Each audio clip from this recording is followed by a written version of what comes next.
Good morning, Unity of Fredericksburg. Rev Juan Toro greeting you on this beautiful day. Thanking you for the opportunity to come and join with you via this electronic medium. Not ideal, but certainly better than nothing. So God bless each and every one of you. Today, we're going to contemplate an idea that has become very important for me of late. I'm entitling it Break On Through to the Other Side. And what it is an understanding that sometimes we come into awareness that things aren't quite going the way we'd like. Hello, good news, right? If we talk about prosperity as being a sense of well-being in every area of our life, and we review our life and we think, well, these things are going pretty good, but here I'm needing a little more patience. I'm needing a little more money. I wish I had more inner peace. I wish I had more vitality. I wish, I could get more rest. I don't have enough time. Ooh, time is the big one for me. If I had more time, I'd have a sense of well-being, right? So we come in and we identify different things that could be better for us. And, we've all been taught in Unity, we are very practical. We've all been taught about the thoughts of the law of mind action. Thoughts held in mind produce after their kind. Today we might call it the law of attraction. And, we work our affirmations. Every day the Daily Word's got an affirmation for us to help us. And so if we're needing money, we might affirm, I am prosperous. We're needing health, I am life. We're identifying with that. And we understand that it's not just about the empty words in the mind, but we need to embody it. We need to feel it. We need to act as if, right? And all that is very true. And we've been taught that and we work with that. But I don't know about you. It seems to me that it's not working as well as it's been billed to work. There seems to be something missing. And for me, I think I've identified a very important aspect that was never exactly taught to me this way, and of late has become very important. And so that's what I'd like to talk about today. And right from the beginning, I'm going to drop a truth bomb. I promised you that I'd drop a truth bomb, and we're going to start with that. I'm going to repeat it a few times, hopefully flush it out.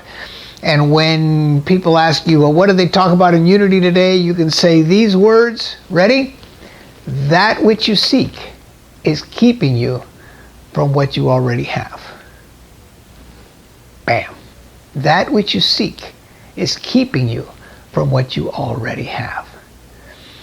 And what we're going to unpack is a certain process that will really help us come into knowing that which we seek is already here, so we don't have to be pushing. We don't have to be looking. We don't need to be seeking.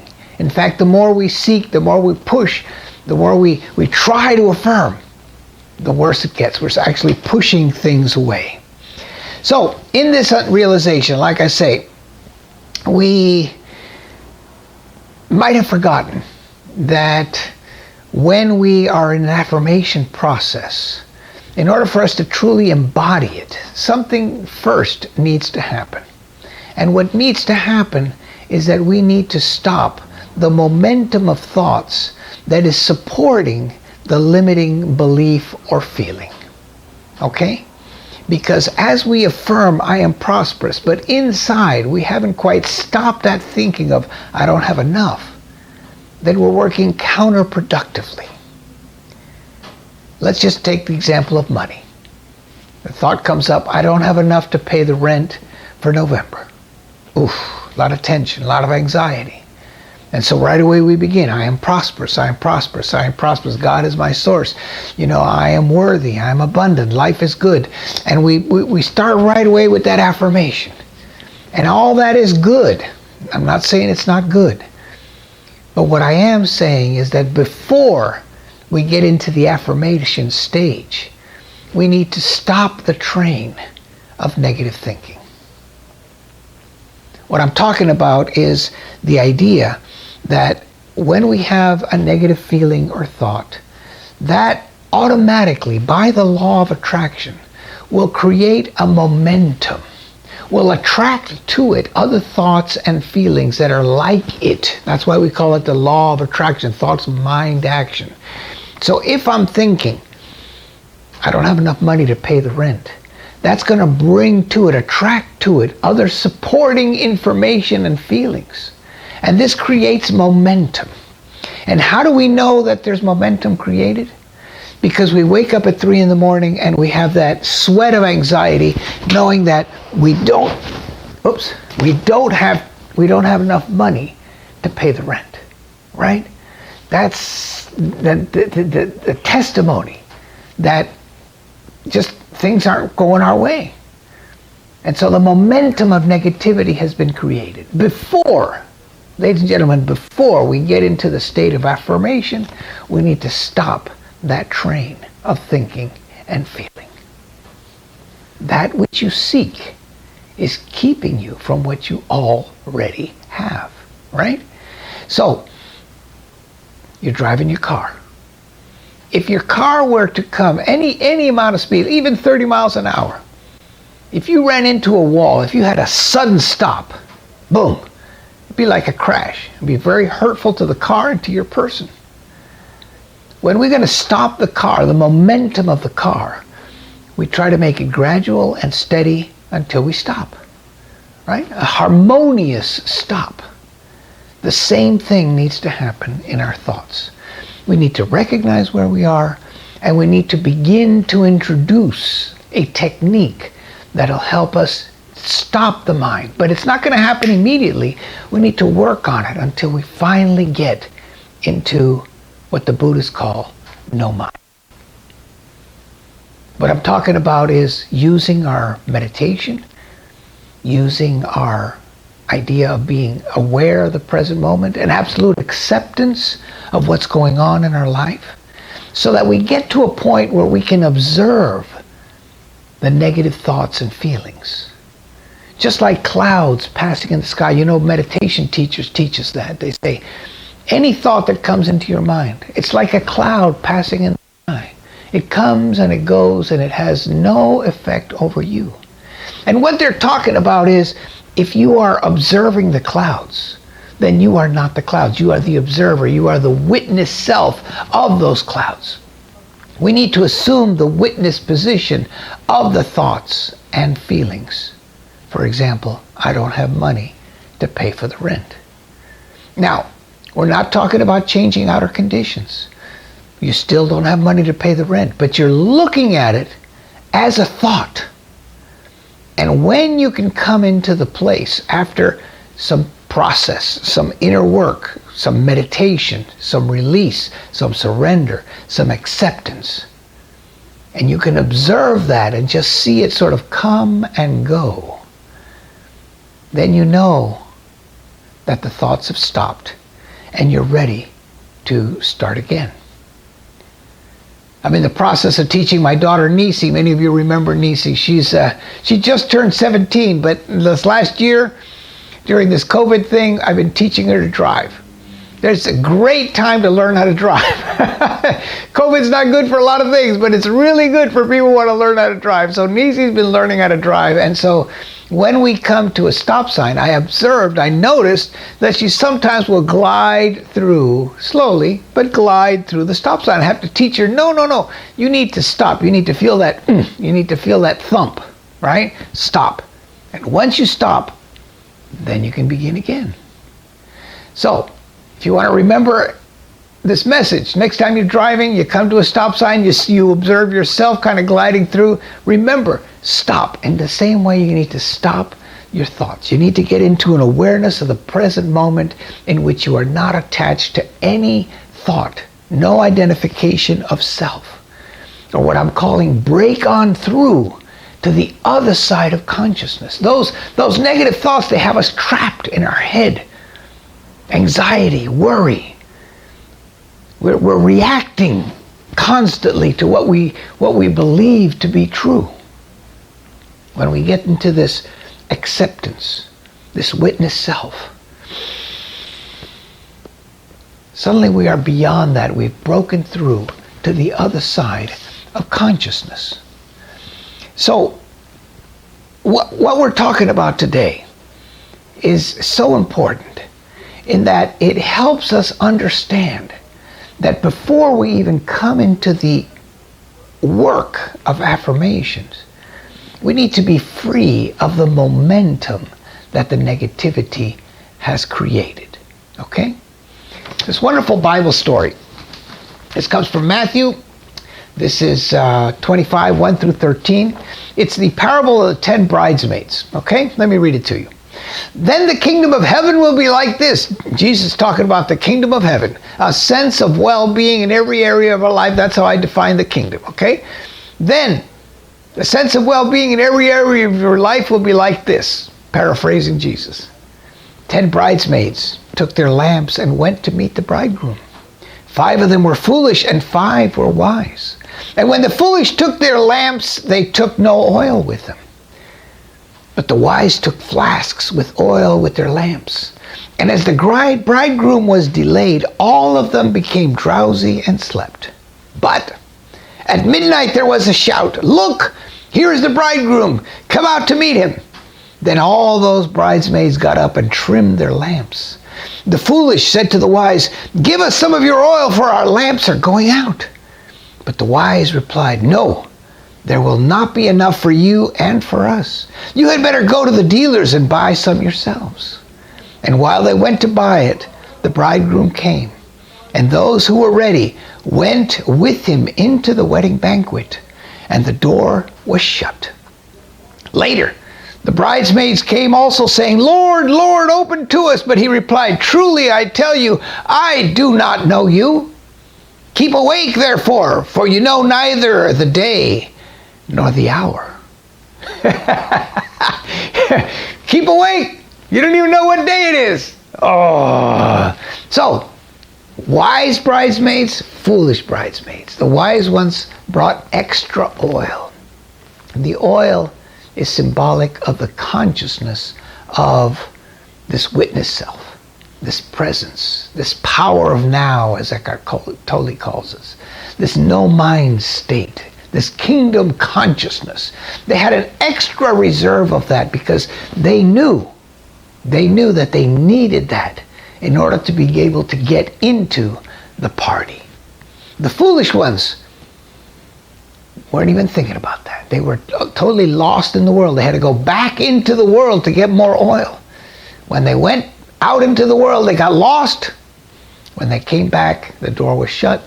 No party for them. No sense of well-being. No kingdom for them. In fact, the bridegroom says, "I don't even know you. You don't even know what day it is. You're so lost in your head, you don't know what's up and what's down."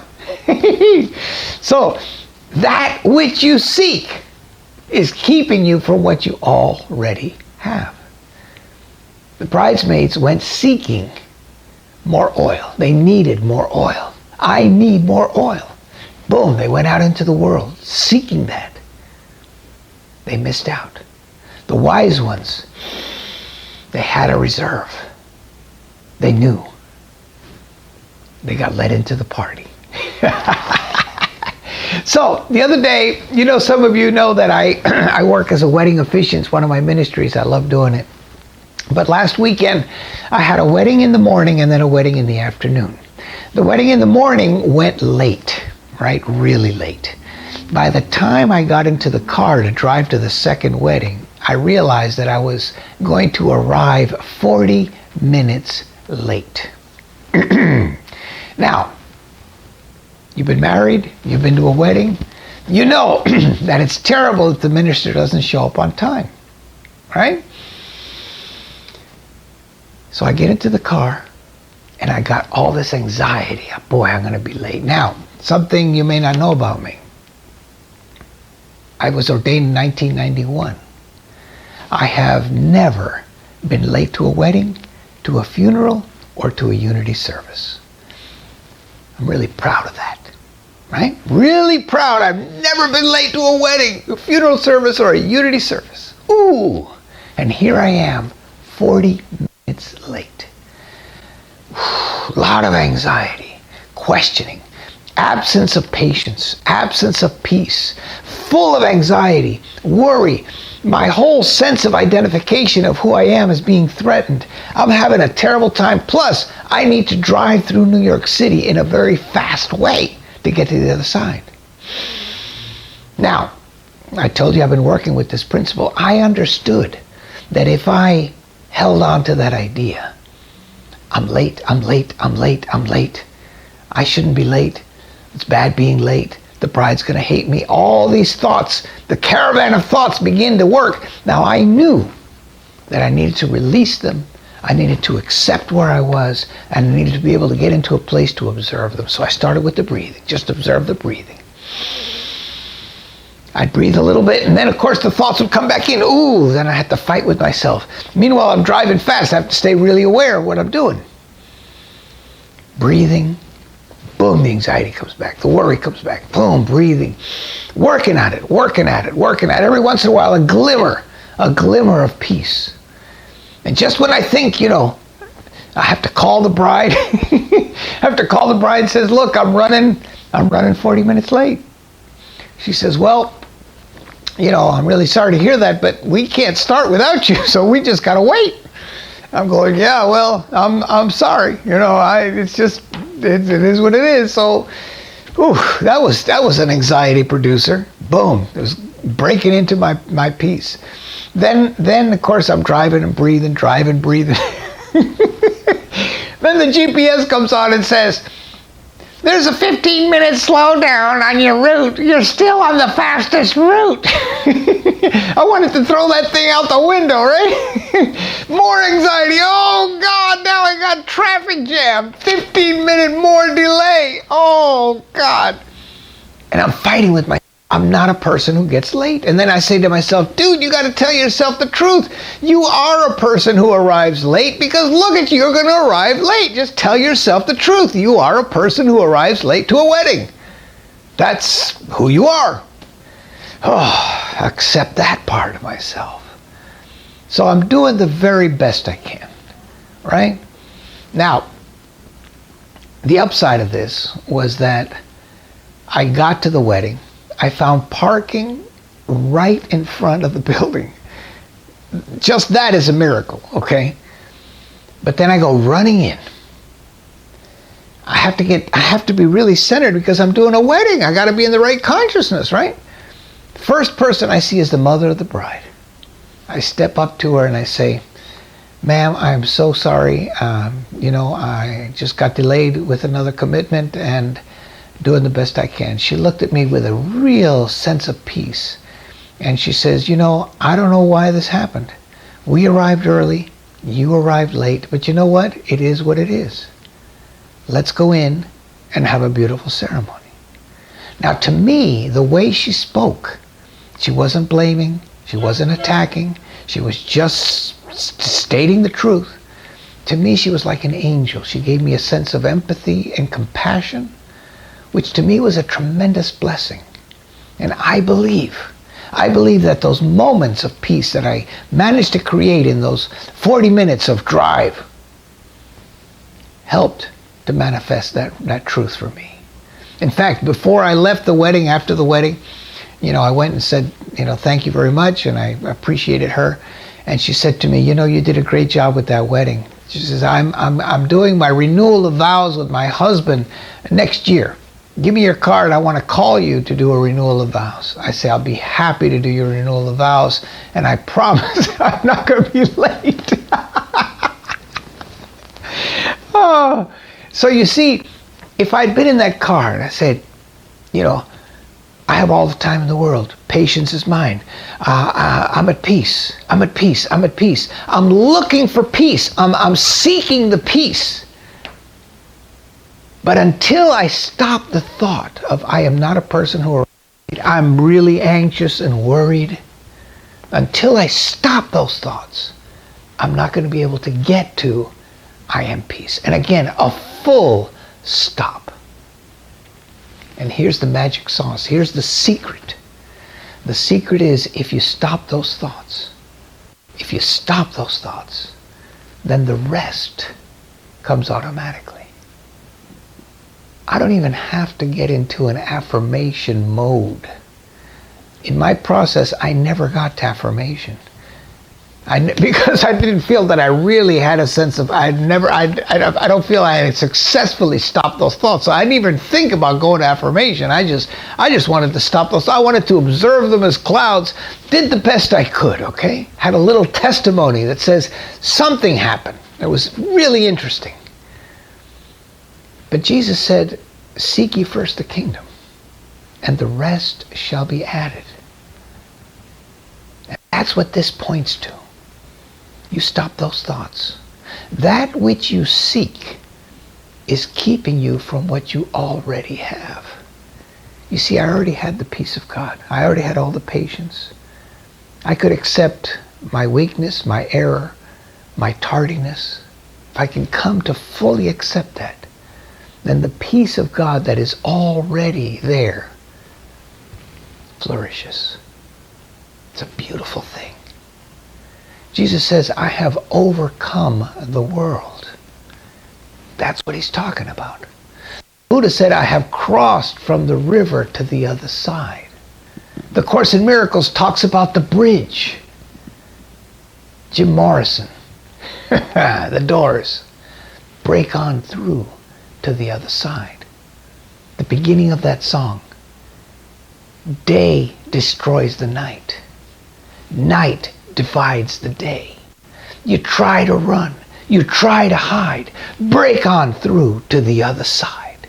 Can you hear him? Because I believe that Jim Morrison was tapped in to this idea. Because the light does destroy the night, right? When you have that light, boom, there's no darkness. But the darkness does divide the day. Those anxious thoughts kept coming in, dividing up my peace. I had to stop them. In order for the night not to divide the day, I need to have that process. I was trying to run. I wouldn't accept the situation. I was trying to hide. This is not me. I'm not a person who gets there late. Get into that acceptance. Observe the thoughts passing in the mind, in the sky. It's okay. It's all right. Just observe it. Just see it. Just passing. It's all right. Break on through to the other side. So, friends, that which you seek is keeping you from what you already have. That's the truth bomb for today. And the message is simple. When you notice that you have begun the momentum of negativity, of scarcity thinking, of noticing more of what you need than what you are, when the mind is alerting you that you're not in a full state of well-being, it's time to stop. It's time to gently come to a stop, a full stop. You'll know when you're in the when that sense of peace, that sense of order, that sense of calm, that sense of well-being, hello? A sense of well-being in every area of our life becomes a present reality. Seek ye first the kingdom. All else will be added. Seek to stop the thoughts. Break on through to the other side. God bless you all. I love you each and every one of you.